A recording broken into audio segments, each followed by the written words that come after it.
Hey, what's up, everybody? It is your friendly neighborhood BJJ podcast from Rafa Sparsa coming to you live right now. It is 2:08 Best Coast time.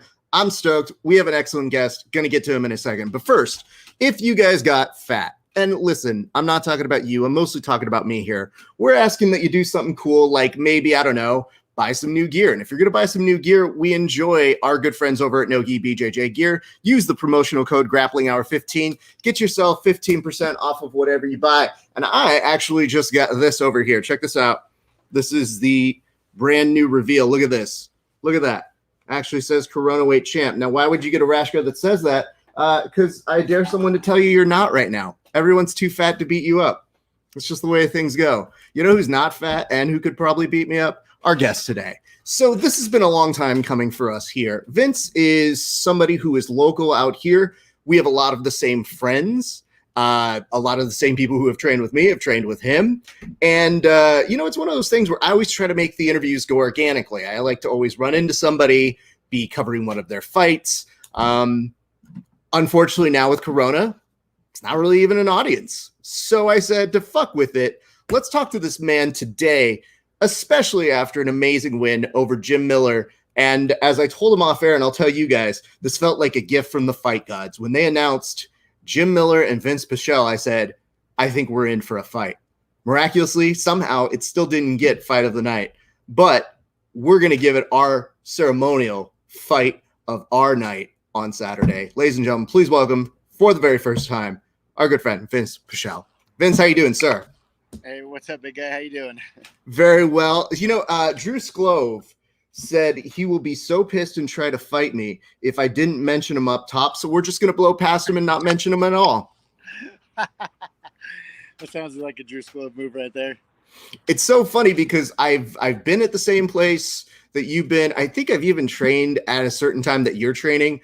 And I have a very don't bug whoever's in fight camp mode. Like, I just literally, if I'm there, I'll say hi, but I always leave it to you guys to direct. Like, if you want to say hi, you'll come say hi to me. But you have always been nothing but gracious anytime I've been around, and I've been waiting to do this interview for some time, sir. Oh, thanks, man. I appreciate that. Absolutely, man.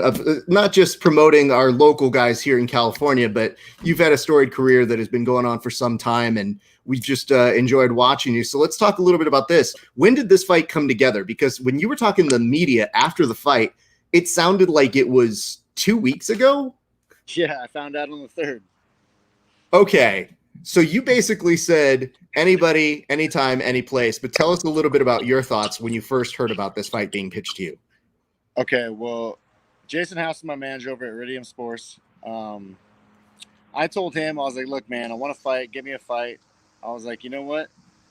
Just say yes and tell me who it is later. If it's a short notice fight, tell me who it is. I'll most likely just say yes, but just tell me who it is. So that way I have the most notice possible, right? So he hit me up on, it was the 3rd. Actually, I think he texted me at 1 in the morning or something like that. I was sleeping out in the morning. And then I texted him back. I was like, Jim Miller. I was like, shit. I was like, I like that. I tried to fight Jim last year too. He was looking for a fight. Let's take that. He calls me. He goes, are you sure, bro? Are you sure? I'm like, yeah, take that. He's like, how's your weight? I was like, I'm a little heavy. He's like, how's your weight? And I was like, I'm 182. 180, 182. He's like, can you make the weight? He's like, you want to do 160? And I was like, no, let's do lightweight. I can make the weight. I just ate a family meal for 6, like a lasagna, in the past 2 days. So I was like, I'm pretty happy right now. But yeah, that was the only thing I was kind of worried about was the weight. Spent all the time training for Jim, training for submission defense, and how to take advantage of him in the fight, and that's what we did. That's good stuff, man. And I mean, is at any point the thought going through your head, is this some sort of weird dream that you woke up at 1 a.m. if you've already been asleep, where you just go, yeah, sure. Wait, did I just agree to fight Jim? Kind of, yeah, because I mean it's Jim Miller, right? He's not one of the guys to take lightly in a fight, especially on short notice. I know he's been training, so I was like, shit. This is a little sketchy fight. I was a little stressed for this fight, honestly. A little scared, right? But that drives you sometimes. Well, how does a 2-week camp compare to anything else, and especially a 2-week camp during Corona? But it was just, I don't know. It was just like honestly, it was just like a weight cut week for me, honestly, because I only had the 1 week, and then the next week I had to be out in Vegas for the fight week. While I had to pass a Corona test just to be able to go out there, and then I had to pass another Corona test on Tuesday and get quarantined for 24 hours until I got the results of that one, and then we got Corona tested again on Friday right after weigh-ins. But it was basically just cutting weight and just trying to train as much as I could in the time being. And I didn't have much time, but I made it work, man. I made it work. So this was also your first fight in over a year. It was also your first fight since I believe you had surgery back in December, right? Yeah, I had surgery on my hip in December.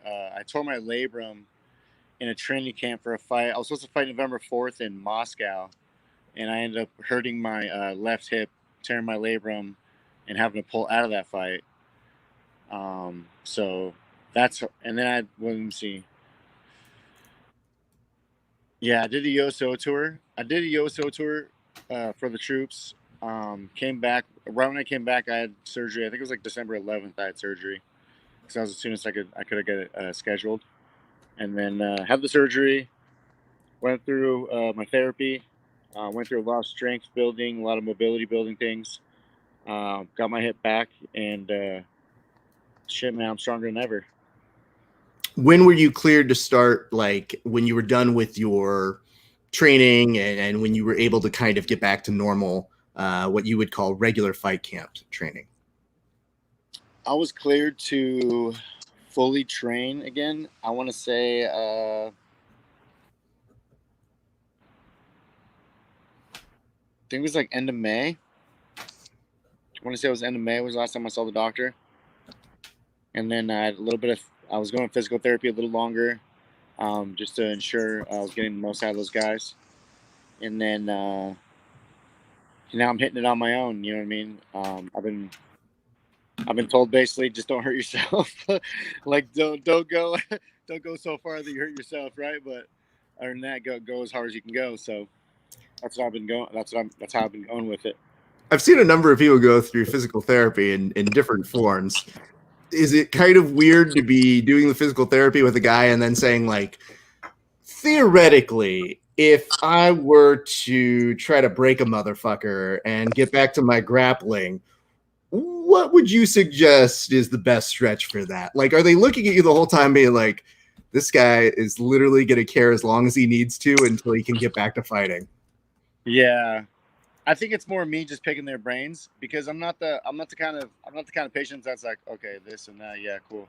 Like I'm constantly picking their brains. I ask them for stretches. I'll say, for instance, I was having a lot of trouble getting my high kicks up.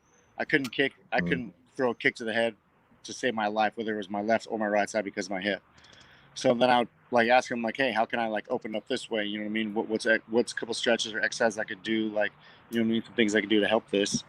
And that's basically what I did is I just picked their brains, used what I could, and man, I feel so amazing, man. I feel so great doing all this mobility and stretching stuff. I took a training session out and I turned it into just something like that, where I'm just doing mobility and I'm just doing strength training shit. Well, What kudos. Hey, look who it is. Tell Rapid Sparta I'm gonna kick his ass. It's not going to happen. Listen, I'm afraid of Vince. I'm not afraid of you. It's very different. Later, fucker. Oh my god. Oh, that's perfect. That's so great. That's so great. You know, it's not very often that people know that my side gig is just accosting local grapplers in the area and yelling at them. So it's good to know that it's a pretty thorough line all the way through. Well, I mean, kudos. I think we all do that too, right? I mean, you know what's kind of weird is that lifestyle thing. I would tell you this. I'm a much better comic than I am a grappler. So I definitely lean on talking shit more than my ability to back it up. But I will make you laugh. I just will use it to pass your guard. One of those guys. And those guys. Yes, I am 100% one of those guys. I don't fight for a living like some people here in this interview, but those guys have always been. And again, everybody who we've all gotten along with has always opened their doors. Every time Street Sports Seamies, had an opportunity to go train, I've always gone out there, and we have a lot of very similar friends. But kudos to you though, because awesome actually about the sport, about the lifestyle. Is there's like gyms are like that, right? Once you have friends everywhere, right? Absolutely, man. It's such a small but huge community that you have no idea how big it was until you got involved in it. And for me, I just always think like I always assume I have to go through management sort of thing to do interviews. There have been so many interviews and people that I've met just because I showed up at a gym. And then all of a sudden, then it became like, listen, dude, I'm not trying to stalk you. I just got invited to be here. And now we're best friends. So, hey, there you go. I swooped you. Yeah. You. I mean, it's funny, dude, because I would say my first interview with Danaher was just I was covering the EBI. And I just went to shake his hand. And I was just like, hey, man, I've heard so much about you. I just wanted to introduce myself. And he's like, so what are we talking about today? I was like, oh, you're dumb. You're giving me an interview. You didn't know I was trying. Oh, okay. So, idiot. That'll teach him to be nice to people. Sucker. So, Vince, I guess the question I have for you, I mean, I wanted to compliment you. I mean, you talk about you were having trouble getting your high kicks up. I saw a couple in that fight, so I thought you looked just fine in that regard, my friend. Yeah, I worked really hard to get to that point, man, and I wanted to throw some. And honestly, dude, big kudos to Jim Miller because I landed a pretty solid one right off the bat in the second. I went low with the body shot to trick him to get his hands low, and I went high with that kick, and it connected. Dude, he ate it. I mean, I didn't throw it super hard, but that was a good connection, man. That dude's a straight animal. Man, absolutely. And I mean, it's got to feel great to have somebody who wants to put on a good fight as well, because that doesn't always happen. He's the guy who's pretty game to give a really good fight as much as he wants to have one. Yeah, and that was a pretty good back and forth fight. You know what I mean? I was in a bad position in the end of the first, and then I kind of took over a little bit, and then at the end of the third, I was in a bad position, and then I got in a real bad position. You know what I mean? But I came out luckily, but it was a tough back and forth fight. I enjoyed the fight, honestly. And I want to compliment two things here. First, I'll start with the observation, which is, we do these fight companions, and I was sitting there, and I realized at a certain point I became man who yells at TV when I saw him try to do a little bit of a calf slicer there and trying to hit from vaporizers and shit like that. And I was like yelling. I was like, yo, Vince, we got to reinforce that leg. And I was like, oh, he's doing it. He knows more than I do. It's fine. Yeah. But defending well. Actually, that calf slicer wasn't too much danger, honestly. It was a bad position for me. Like, that'd have been a real pain in the ass for me to have to get out of that, right? Luckily the time ran out. But the threat of the submission wasn't ever there. I was defending it pretty well. You also didn't look like it was affecting you, which is, I guess, the bigger component of it, because it was all smiles after you got up, and you're like, fuck it, that was it. All right, let's go to the next round. And speaking of which, talk to me about what you're doing in between rounds, because you are, like, you're nice right now, but you do turn on a switch and become a different person during these fights. So how hype do you get yourself to be yelling in between rounds? And who are you yelling to? Sometimes I'm yelling to my coaches, but sometimes I just yell, right? Like, I don't know. I just the only way I can really describe it is I'm just a violent bastard, man. And in a fight, it's okay for me to be as violent as I want to be. And so, like, sometimes I just, like, I don't know, man. I do get myself a little excited, right? Because I'm in a fucking fist fight, man. Like, I'm in the purest form of combat we have right now. Well, speaking of corners, in the post presser, you were also saying that you told your corner to be quiet. And I just want some clarification on what that means and why. Because I know Brian, and I've never in my life said, hey, yo, shut the fuck up, Brian Peterson. What the fuck do you know? Yeah, well, it wasn't so much that I wanted them to be quiet, but I wanted them to understand something. I'm sure my coach Brian's used to it. Normally when he talks to me, he's very calm. He's not yelling. PD's a little out of control. PD gets hyped, right? PD's my hype man too. PD gets me all jacked up sometimes between rounds. But I was telling him basically to be quiet because it's going to be super quiet in there. and they could hear everything that I could hear, right? So Mhm. a big part of my game was listening to the other corner in such a quiet environment. I was listening to Miller's corner, seeing how they were coaching him to train, or how they're basically trained him to fight against me. That way, I can make the adjustments to it and shut that down and make him have to fight, like not knowing what's about to happen next, right? Like turn it into that kind of fight. So that was the reason why I told him to be quiet. I told him basically save some stuff for the middle of the rounds, unless I'm in a bad spot, right? Then coach me through it if I'm looking a little lost, or if I look to you, like give me some coaching. But other than that, like let me fight, right? Like let me fight. That's what I'm here to do. I'm here to fight. So it was basically just that, because like I said, it's a quiet environment.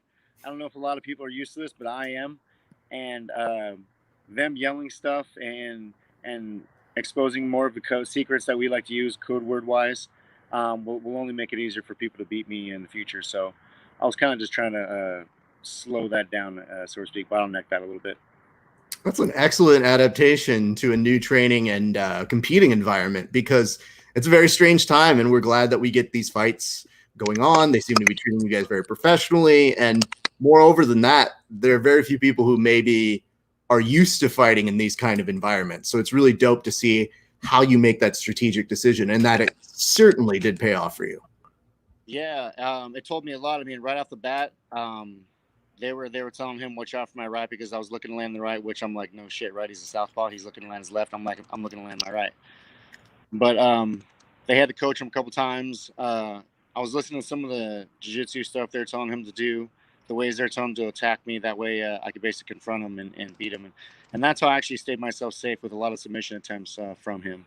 Because Jim Miller's not a. I mean, he's a he's a badass black belt. Like that dude, he subs people.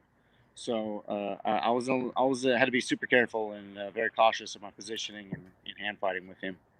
I mean, it's he's definitely crafty, and he's kind of one of those guys who, as he kind of gets to turtle, that's normally a great place to unload. But you know that he could be looking at a knee to try and take back with him if he stays too comfortable and he starts to transition out of that. Yep.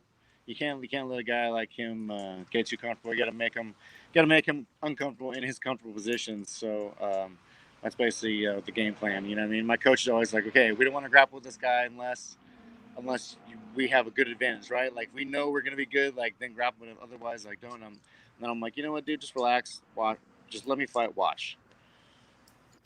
So, at any point, did you feel confident in your standing or your place in the fight? And if so, what gave you that feeling like, hey, man, I think I'm pulling ahead here? In the second round, definitely. I dominated in the second round. I landed a lot of damage on him. I smothered him. He was pretty toast after that second round. I knew I'd won him out bad and got a lot of damage off on him in that round.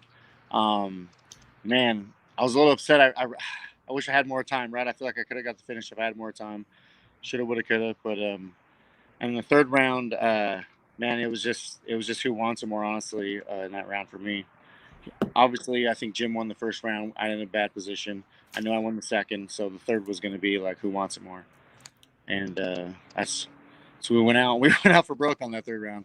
Hey, man, and that was great because there were some sweeps galore in that. Like, just the momentum shifts that kept happening back and forth. Like, that's the stuff that we as fight fans, we live for, dude. So that's always great when you get to see two pros just give you everything they've got in that. So, true testament to you. What does after look like to you? Because I'm sure it's a very surreal thing to fight, and then you're used to having somebody come interview you in an octagon or a cage.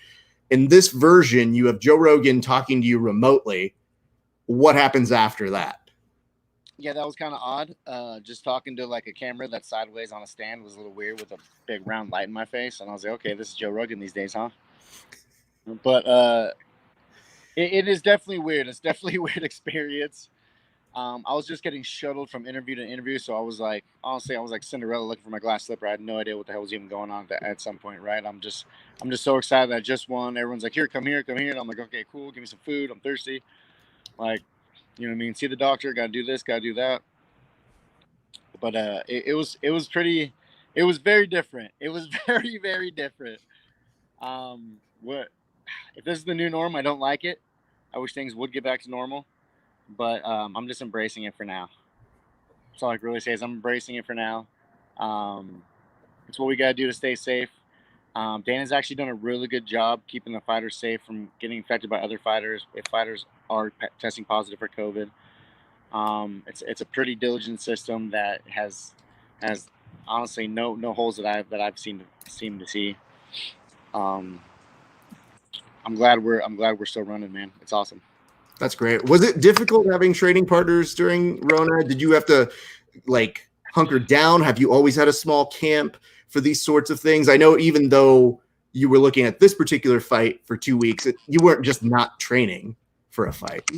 Yeah, no, I was training. I was training once a day though. Like I'm an old man, so I train once a day, and then the other day I'll do mobility or some weightlifting. I turned my front yard into a little workout area. This is my front yard area. Oh, sick. Workout area. So I got like some bands. I made a little squat rack right there that I could use as a landmine press. I got kettlebells. I got stretch straps. I got all kinds of stuff here that I could like use for myself to take care of myself. So I'll train once a day, and then once a day I'll do a little workout here, some mobility stuff, and keep my old ass body moving. You're about my age. You're a little bit younger than me. So I understand when you say old age. I also know fighting increases the age a little bit. But yeah, I feel younger, honestly. What's that? I think fighting makes me younger. You're the one. Because I've seen some of these other guys when they look over and they're like, this is the newest prodigy. And I go, oh my God, he looks 40. Jesus, this kid from Brazil. Ugh. Oh yeah, well, they've got a rough life down there. Some of these guys. Absolutely, but I mean, I think it's more so the wear and tear because you're seeing more of these kids who that's all they've known for 15 years when they're 21 and they're a black belt. So you've seen them already be gritty vets. When I'm like, you can barely drink. Yeah, it's pretty nuts, huh? Like the sport is still so well. It's not. I don't want to say it's so young now, but it's starting to come into itself. And now, in the next few years, years here, you're going to see the new age of MMA fighters that are going to be just so stupidly well rounded. They're not going to have a strong point at all, whether it's striking or grappling or wrestling. They're not going to have one particular strong point. They're going to be level right through the board and just monsters everywhere. Absolutely. Talk to me about a celebration because I'm sure celebrations also have to adapt with COVID. Was there anything that you did to commemorate the big win? Yeah, I just hung out with my coaches, Brian and Petey. Hung out with my manager Jason. Some of the other fighters, Pineda, Vera. All the guys. We have the same manager, so we were all hanging out together. We were all tested, so we're like, let's fucking party, right? We all went to the same house. We all had a good time. It was a good celebration party. We had a good time. It was well needed after the stress of life the last few months to almost coming up on a year, I guess, pretty soon here. Well, I mean, it's kind of hard to put this into context for everybody because everybody's known lockdown since March. But we're talking about a journey that for you was like, all right, you had to step back with an injury. And then on top of that, once you're getting back to being healthy, not everybody's training in the same way. Yeah, that's true. It did kind of, I mean, COVID did take a big impact on it, right? And it's crazy to me, man. The world turned into a crazy place. Without talking too much about it, the world turned into a crazy place, and I'm not sure what the hell happened. But when did we become so scared, right, of something? Yeah, I mean, obviously you want to make sure to take care of people. My heart always hurts for you guys as fighters because I want you guys to always have the best camps, the best, things available to you guys. So that's always a huge concern. And then, of course, once you win a fight, I always feel you deserve to celebrate. So, anything that mutes that as well. And we do. We celebrate. We work with what we're given, right? That's our unique special power. That's our superhero ability. We're able to adjust and work with what we're given. So let me ask this, because I dig the fact that you told a story about your mom giving you your nickname, which I think is pretty rare. But did you ever have a second idea for a nickname? Did you ever have something else? Because a lot of the times you don't pick the nickname, someone else picks it for you. And it's very rare that in that sort of thing that your mom is the one to pick it for you. Yeah, my coach Petey actually. So I'll tell you a little story. When I first started training in May, I started training at Big John McCarthy's Ultimate Trading Academy in Valencia. I started there in 2007. June of 2007 is when I started training and started taking any kind of martial arts or anything seriously for fighting. I was training there. At some point, I've always had Brian Peterson as my head coach. He's always been an MMA coach, my grappling coach. So we needed a striking coach. Big John brought in Peter Cunningham, Peter Sugarfoot Cunningham. That's when I met Petey. Petey worked with us. There was a lot of people on the team. I want to say there was like, geez, man, I want to say there was like 20 of us on the team at this point at Big John's. The team was pretty big. We were up to like 26 or 28 at one point. But we were there, man. That was a one-stop shop, right? And I met Petey there and got going through Petey. But man, it's just crazy, like the path that I've traveled, like, and the people I've met through fighting, and the things I've been lucky enough to do. But did they ever have a backup name? Like, I mean, you lucked out from hell just works for a number of reasons. Yeah, that's right. Petey. So Petey named all of us. Petey gave us all nicknames at first. And Petey was like a big comic book guy, so he gave us all superhero nicknames, and my nickname was the Punisher.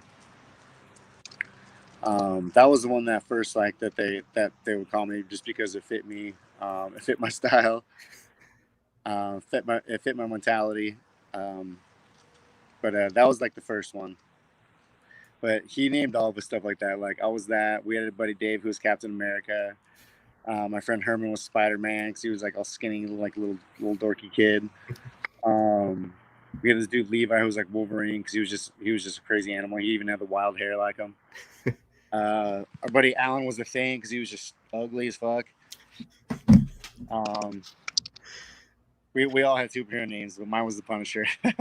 I'm so glad that you didn't get the Thing. Like, imagine being like, we're justifying this because look at your face. Like, here's a mirror. Just look. Oh, you cracked the mirror, dude. Look, that's why you're the Thing. Like, oh damn, this motherfucker got the Thing. He wasn't really ugly, but it was funny, man. It was we used to tease the shit out of him for it. That's pretty funny. Where does mixed martial arts begin for you? You know, normally we do a little bit of origin story, but I don't know exactly where mixed martial arts. Was it through wrestling, or where does that story begin for you, sir? At Big John McCarthy's in 2007. So I'll tell you what got me into fighting. I grew up fighting in the streets.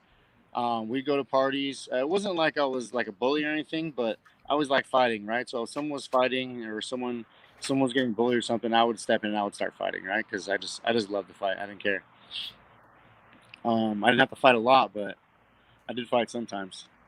And I have this guy Mark the Bear Smith, who was like a hometown hero around here. I'm not sure if you know who Mark is, but he's trained over at Kid Gloves out here.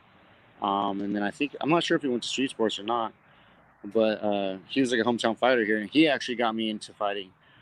Apparently, I beat up one of his buddies at a party, who was like some black belt, some like Hapkido or Taekwondo black belt or something.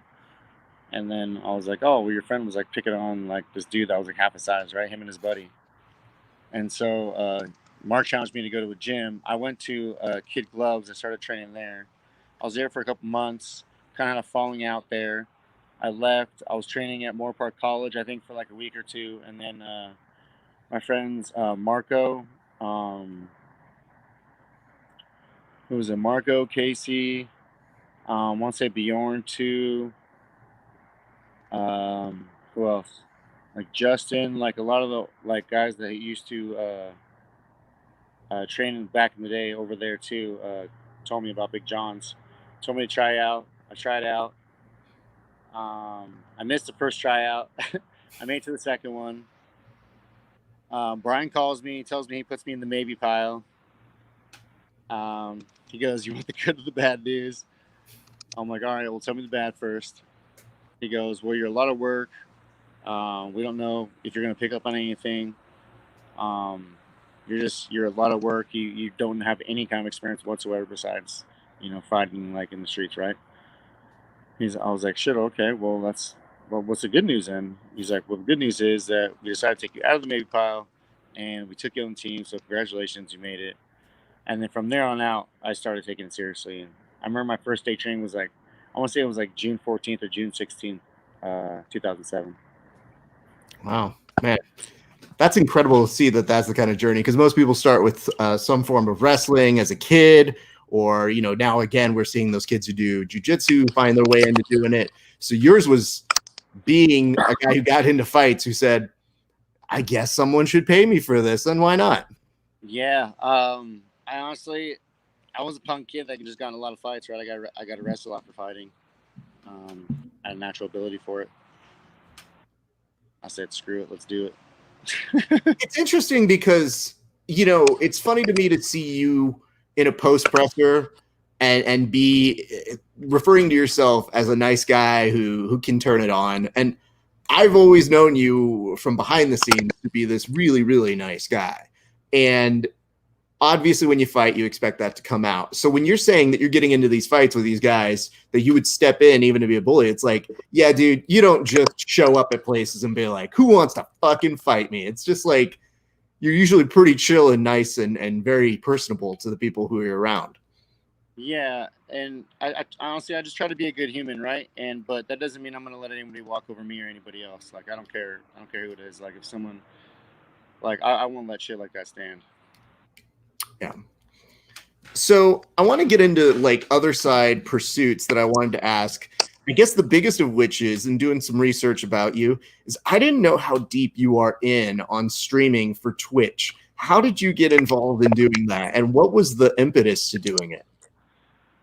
Oh man, well, it was honestly like it started at first as like a big getaway for me because video games is like something that I've always had like outside of my life that kind of took me away, right? Like they're like video games were always fun to me. It was like my little getaway. It was either that or I would go dirt bike riding, I'd go shooting, you know what I mean? But those things cost money, right? And money as a fighter, money doesn't always be blessed with you.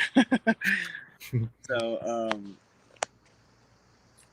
video games was like my next best option, right? And it was something I actually loved. And growing up, it was something that I've always just had. But I started getting into streaming because I was like, okay, well, maybe I could do this. Maybe I could do some training, you know what I mean, with some guys. I have some ideas that I want to start doing. Like I'm starting up some big stuff this year.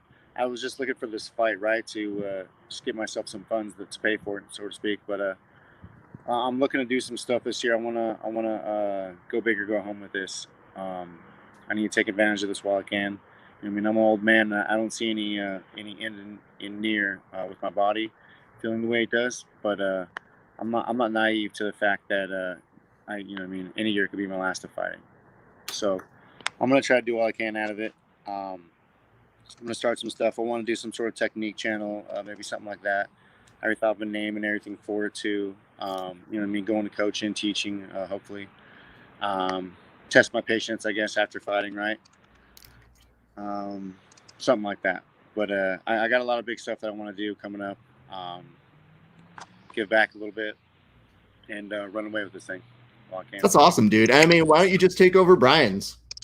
Listen, here's what's going to happen. You're going to take over Peterson's channel, and then we're going to dedicate him full time to doing barbecue, because I've gotten to this point now where I've been like, yo, dude, you can't keep posting all of these delicious ribs without sending them to me, because this is the shit that I want to report on Facebook. To be like, this offends me.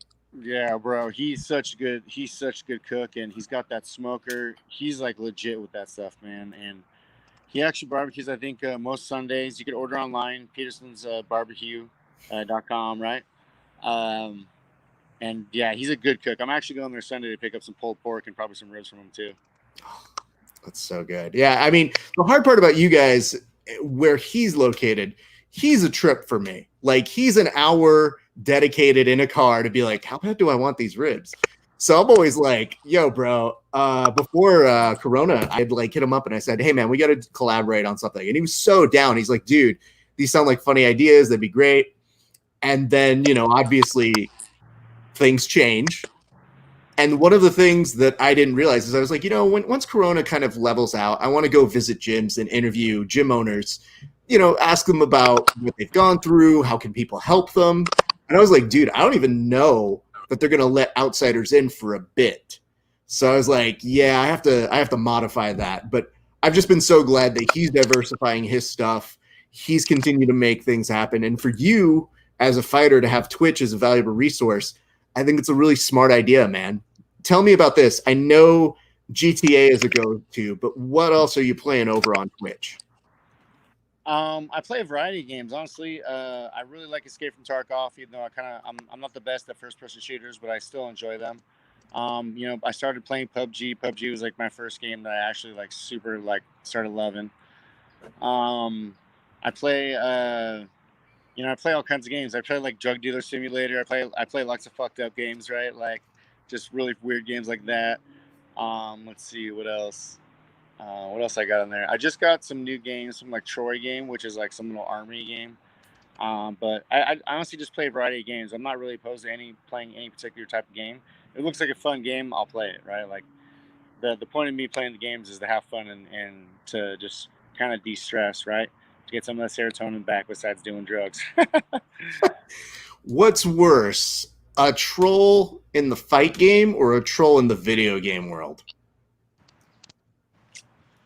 Honestly, man, a troll's a fucking troll, but it just depends. It depends on how annoying they are, honestly, because you can get one that's like super annoying on either end, right? Or one that's not so bad on either end. So I guess it just depends on their level of commitment to the troll. Because I know for me, it comes with the territory, and I don't mind it as a comic. You don't mind hecklers because you get used to that sort of a thing. But I just always wonder if you're playing a video game and you're in there, you're always looking at the chat sections to see what's going on there. Have you had any experiences of people talking shit to you and maybe forgetting for a split second that you kind of fight professionally for a living? Actually, yeah, a little bit. I'll tell you the story. So Demetrius Johnson actually streams too, and I went inside of his stream a while back, and because I've met him a few times, right? Like we're not like friends, but we know each other, right? So I was like, hey, what's up, man? How you doing? Dude, his chat just straight like attacked me. I know this guy, they got fucking guy's ass beat, got slammed on his head like 6-7 times, whatever, in a fight. And I was like, damn, bro. I was like, that's your fucking chat right here? Like, these some toxic motherfuckers you got over here, man. So that was honestly like the worst experience I've ever had with any kind of like chat or anything. People normally that come into my chat and they talk shit like that. Like I have people who come in, my moderators, which like just trash them right away. So they don't really get too much off. And I have auto settings too. I'm pretty nerdy with it. Like I set my stuff up pretty decent to where it just kind of shit cans people like that automatically. Jesus Christ, dude. Yeah, I don't know, man. We've always had a policy on the show. Like we started Verbal Tap 8 years ago, and our policy was always we're gonna do jokes, but we might interview these people. And if that's the case, I can't do a joke that I wouldn't do to your face. Like, for example, if I were to do jokes about your mustache, I know there is a possibility we might both be at street sports. So it better be a better goddamn good joke. Otherwise, you might say, hey, Raph, would you like to go the next round? And I'm going to not have a very good response about it. Are you feeling a little tired? Because I'm feeling extraordinary right now, and I'd like to do the last round with you, please. Go one more round with you, please. Absolutely. And you know what the nice part is I'm like, when Corona first hit, I was like, I'll do some boxing and striking training. I don't need that shit out that I'm like learning the beginner version of that, because that's the last invitation. I'll grapple with anybody. That's fine. Our mutual friend Rich seems to enjoy grappling with me, but also hates it because he's like, I just hate that you're durable enough that it makes me want to punch you. And I was like, see, this is why I don't fight. Maybe he just puts on the MMA gloves and then he doesn't have to really worry about that. He can just give you a couple little baby shots. I mean, listen, dude, I don't want to give him a shot. I've watched enough fights and covered them. I've seen what a shot does to a number of other fighters, so I'm good just being the grappling guy. Yeah, Drew's one of my partners too. He's a tough dude to grapple with. He's a really tough dude to grapple with. Yeah, Drew's also a little nice in the sense that, like, I think one of the last times I went to visit, I went to roll with him, and it was really fun. And he just looks at me and he goes, "Dude, you were fucking me up the last time." And I was like, "I think you're forgetting me with somebody else. Like, I think you're having concussion syndrome." And he's like, "Nah, dude." I was like, "Bro, you submitted me like with this and this." And he goes, "Oh yeah, I forgot that." And I was like, "See, I don't. It's all up here, bro. I know what you do. I have a great memory, unfortunately." So unfortunately traumatized by it, but it's yeah, I was like, because the worst part is you drive home and you go, "Shouldn't have left that open. That was my fault. Damn him. I'll get you, Drew." But and then when he drove home that day, he's like just rubbing his fingers together, like, yes. I know. And that's the worst part is like Drew's he's funny enough for me to give shit to. But obviously, and I do want to remind people, if you do get the chance to go out to Street Sports Simi Valley, go train there. Like, everybody's super cool. I have not trained with one bad person there. And I think it's a testament to that gym where it's both fitness for everybody. I see kids there all the time training like monsters. And then to even me showing up just to do a grappling program and having you and some other guys who are professional fighters in that mix, it really is an amazing environment. So I really want to make sure people get the chance to go there. I've been training there since 2014. I've been in the UFC since 2012. So like the street sports has been a big staple in my my training regimen and my you know what I mean, a part of the product of my growth. I'm interested though, because I want to go back to Twitch for a second. You know, we talked about trolls, but I guess the next element is competition. So are you more competitive at video games or about the same as you are in fighting with it? I'm more competitive fighting. But I'm pretty competitive video games. I'm a pretty competitive person. Sometimes my anger gets the best of me. And then I gotta, like, you know, walk it off for a second or two. But yeah, I'm a very competitive person. I don't care what it is. I'm competitive. I'm competitive. If it's you're trying to sleep longer than me, you're trying to work longer than me, you're trying to do anything longer than me, like, I'm gonna compete with you. The reason I ask is because before Corona again, I had literally bought this old school arcade many games in one, and we were getting people to start to play it. And I just wondered what happens if you introduced video games to fighters who are competitive for a living. And I think you're close enough that we could actually get somebody in there. So I didn't know if we would include you at some point for the Tournament of Champions that we would eventually be putting together here, sir. Oh yeah, let me know. It's old. What is it? Old Nintendo games? I mean, it's old school games. It was like the old arcade games, but like now that everybody's so remote, I've been trying to figure out how to brand it out. But like literally, we set it up at Ultimate Mat Warriors with Boogie, where we got two guys who were grappling, and they competed with each other on the video game, and they went 1-1. And so we decided the tiebreaker was that they had to come right back and finish it right then and there. So we found that it's a very useful tool for competitors. That's actually kind of cool. It's like a little triathlon, including video games, grappling. Oh my god! So we were looking at that as a possibility to do once everybody can kind of do their shit. We've got a couple notes here. Look at this. Joey House sending you some good wishes, saying congratulations on the win this weekend. We had thanks, Joey. Joey's one of our training partners too, man. Nice training with Joey a lot. Well, he adds at the very end, Raph, good to see you as well. Well, fuck off. Say hi to me first. It's my show, Joseph. Hey, man. We've grappled longer, okay? Relax. Yeah, it's funny. I mean, listen, I put him in a lot of sketches, so the least he can do is say hello to his friend Rafa Spars. So that's fine. Jonathan King also sends his best. And we got a lot of people who were saying congratulations on your fight. You have such a great community that gets behind you, man. What's coming up next? What are you looking at down the pipeline? I know obviously you take a little bit of time off. Have they already been discussing a potential fight? What do you want? Nothing's really in the works yet. So far, I talked to Shelby already. Told him, hey, I'm not too beat up. You know, my elbows are sore. I got a black eye. My right ankle is pretty swollen still. So I'm just kind of waiting for my ankle to heal. Get back in the gym, and then let's get a fight later this year. That's awesome, man. Yeah, I mean, and it's also going to kind of be good to be on a card like UFC 252 because obviously that was fun. Did you feel part of a big event? Was it cool to watch the Stipe? Like, do you even get to watch it, or are you just remote, or do they just cart you right on out? I was getting cattled around, man, from interview to interview, and then right out of that place. I got to see the Stipe and Cormier fight. I just missed the Vera fight.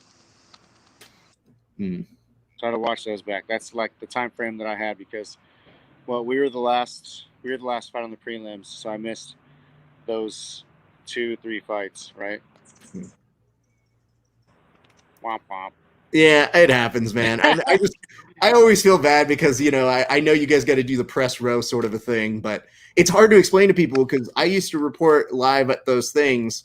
And the thing I hated was, you know, they'd give you a microphone, you'd be interviewing the guys, but there would still be fights going on. So you'd sit there and everybody's doing the same thing. Fighters and interviewers aside would just be like, hey, tell me about your fight. Wow, that was so good that you won. Oh, yeah, you're great. You know, we're all watching like that too. One of the interviews was just like that too, like in the back. Because actually it was Dawson's fight was on. And I saw a little bit of Dawson's fight. I saw the part where they were yelling at each other, and I actually heard it too. But I saw a little bit of that. But they were all watching while he's like questioning me. And I was like, okay.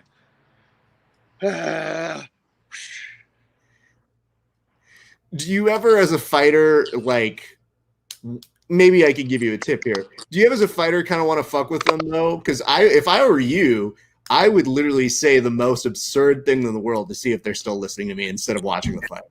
I do fuck with them. I fuck with them sometimes. I fucked with, I don't remember where he was from, but I fucked with one dude because he pronounced my name Vinc. He calls me Vinc.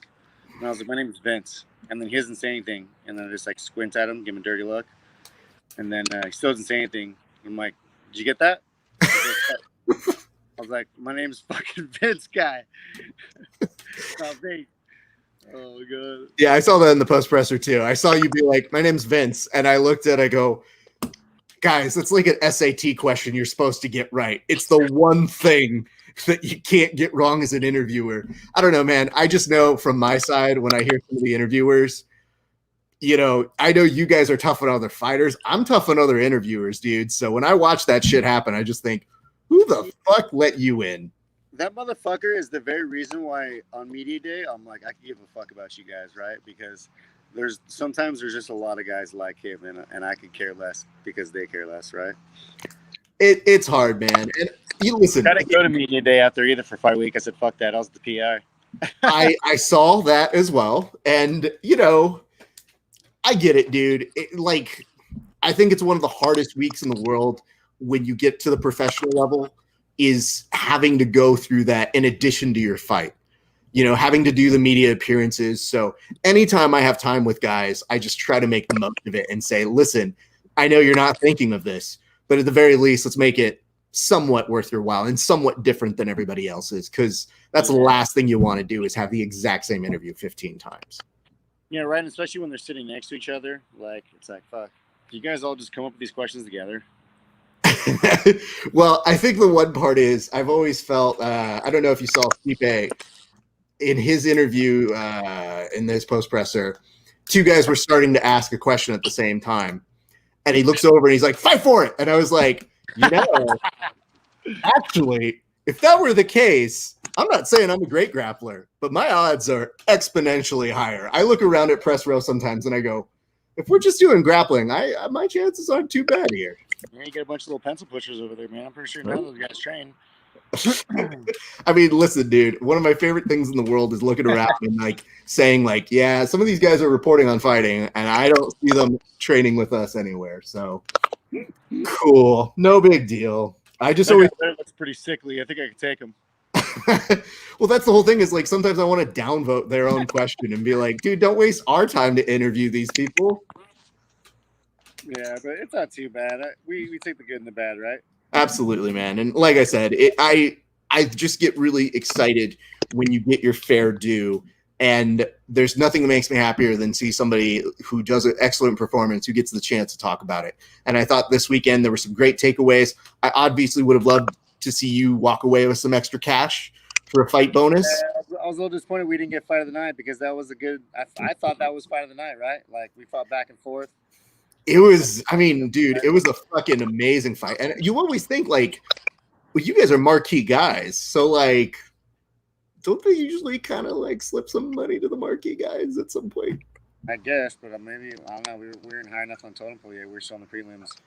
I don't know, man. I mean, well, if you look at somebody like Jim Miller, who's like 36 appearance and he's pulling down 30K from Reebok, you're like, how many more fights do you want this guy to have? Yeah, dude, his Reebok deal is probably so ridiculous. 36 fights. That dude's going to Hall of Fame, man. Yeah, absolutely. He deserves it. Well, he beat Cowboy a number of fights in the UFC. I never thought anyone would do that.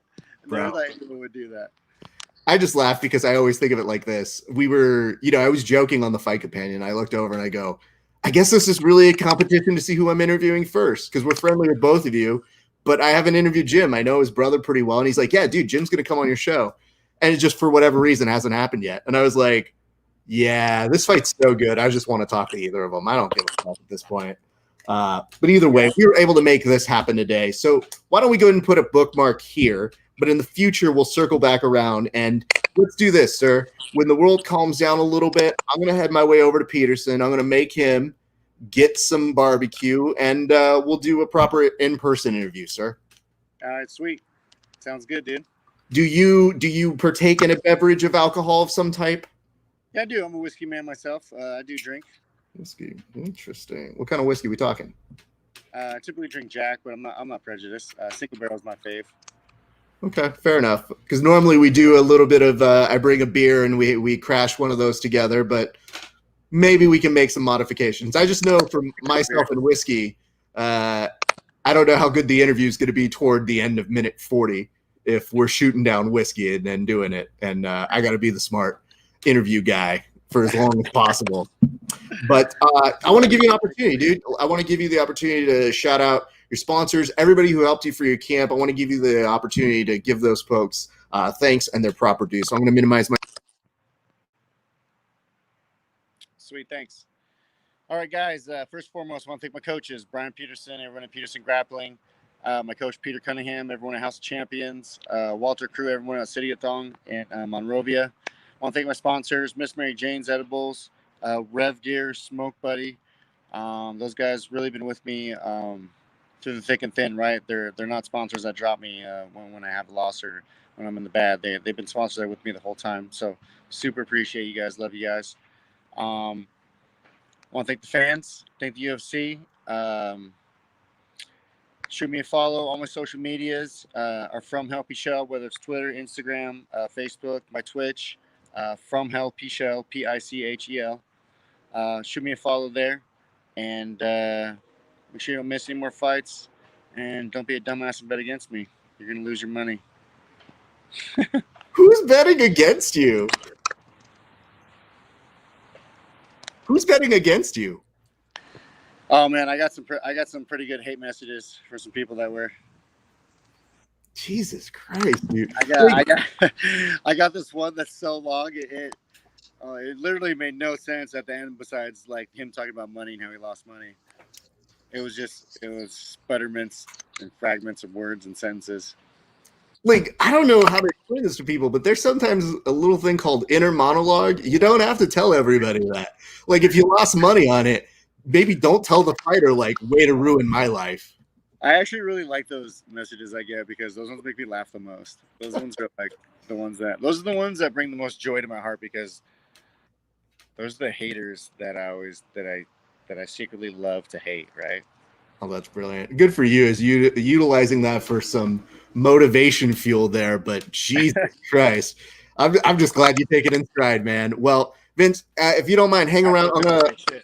I'm gonna say a few words to close out the show, but I want to talk to you off air for a second and thank you properly. But I'm going to close this bitch up. Our thanks to one Vinc Pichel. Everybody, before we get on out of here, let's do this. Let's remind you guys, thank you so much for watching over the weekend. We'll probably have a fight companion of some sort. I'll probably be watching the fights.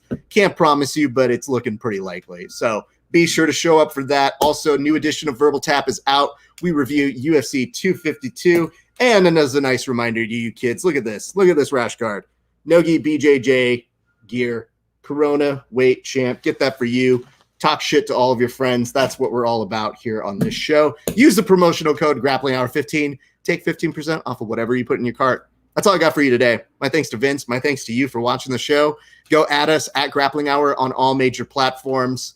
It's been a great day for grappling. We'll see you back on the mats.